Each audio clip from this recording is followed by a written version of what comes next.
how a seating in cricket stadium is organized? A cricket stadium consists of different sections. Each section has rows with different number of seats.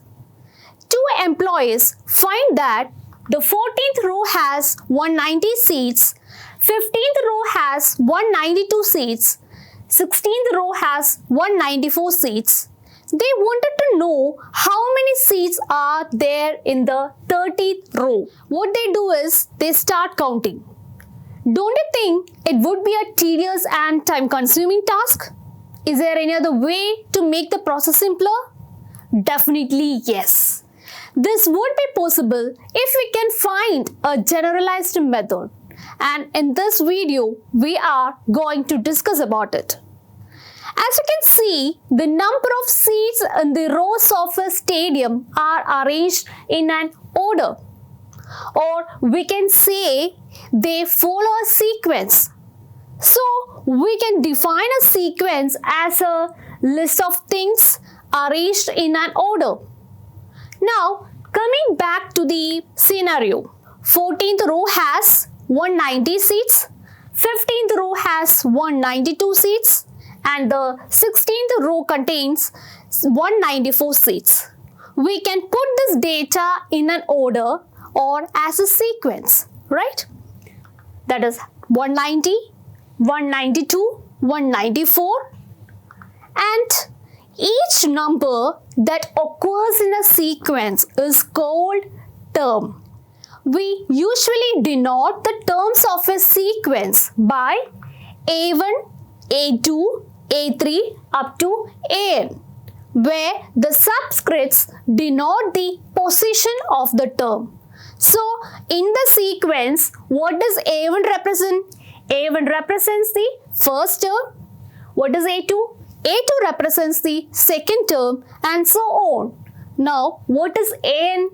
AN represents the nth term. Nth term means the number at the nth position. So, this nth term is also called as the general term of the sequence.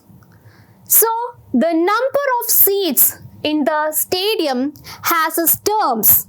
A14 is equal to 190, A15 is equal to 192, and A16 is equal to 194, and so on.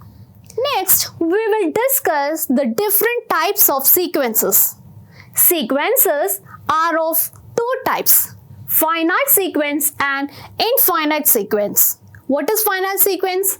Finite sequence is a one in which it has finite terms and it has a nth term, and the planets in the solar system is one kind of example for finite sequence.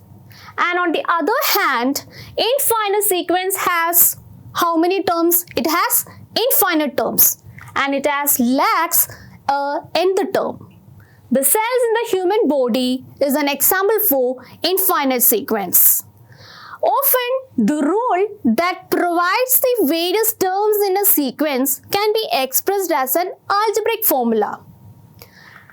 Consider for instance a sequence 1 by 3, 2 by 5, 3 by 7 and so on. Here A1 is equal to 1 by 3, A2 is equal to 2 by 5 and A3 is equal to 3 by 7 and so on.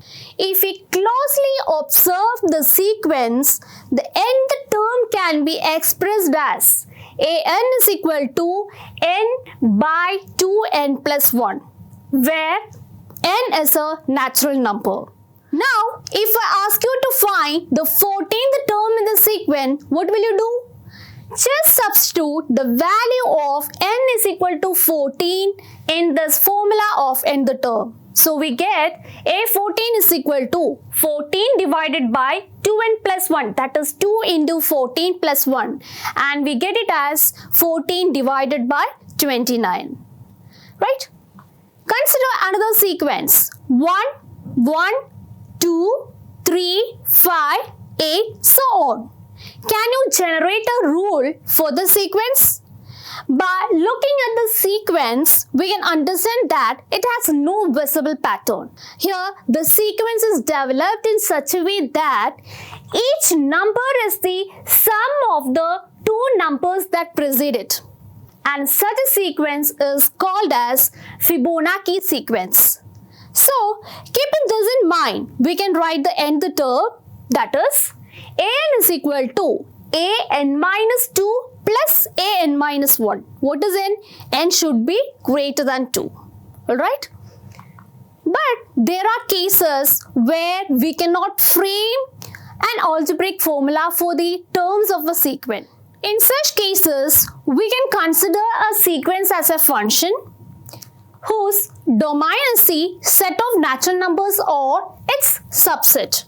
Here we use another notation to denote the nth term an, that is, its functional notation is a of n.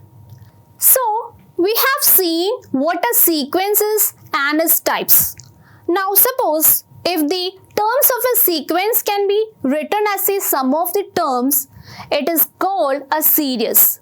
So, we can define the series as a sum of a sequence of terms. In a series, we have the addition operator in between the terms. Let's see the mathematical representation. A sequence is represented by A1, A2, A3 up to An, considering a finite sequence. So, the series associated with the given sequence can be written as A1 plus A2 plus A3 up to An, where A1 represents the first term, A2 represents the second term of the series, and An represents the nth term of the series. We can use a notation to represent a series, which is called the sigma notation. The Greek letter sigma is used to indicate the summation. So, the series A1 plus A2 plus A3 up to An can be abbreviated as summation k equal to 1 to n ak. Depending on the type of sequence, whether it is finite or infinite, series can also be of two types. That is, finite series and infinite series. Now, let's see one problem. Evaluate summation k equal to 1 to 4, 3 plus 2 raised to 2k. Solution. As we can see, the summation ranges from where to where? K equal to 1 to 4. And we need to find A1, A2, A3 and A4. So, A1 is equal to 3 plus 2 raised to 1, which is equal to 3 plus 2, and we get it as 5. A2 is equal to 3 plus 2 raised to 2, which is equal to 3 plus 4 is equal to 7. A3 is equal to 3 plus 2 raised to 3, which is equal to 3 plus 8, and we get it as 11. A4 is equal to 3 plus 2 raised to 4, and we get the final answer as 19. Now, taking the sum, we get series is equal to A1 plus A2 plus A3 plus A4, which is equal to 5 plus 7 plus 11 plus 19, and we get the sum as 40. Therefore, the summation k equal to 1 to 4, 3 plus 2 raised to k is equal to 40. Now that we have learned the sequences and series, with the knowledge gained, we also learn to solve problems. Now, all of you will be interested in celebrating our own birthdays every year, right? Can you imagine any sequence in this scenario? Let's find out in the next video. Now, let's have a quick recap of what we have learned.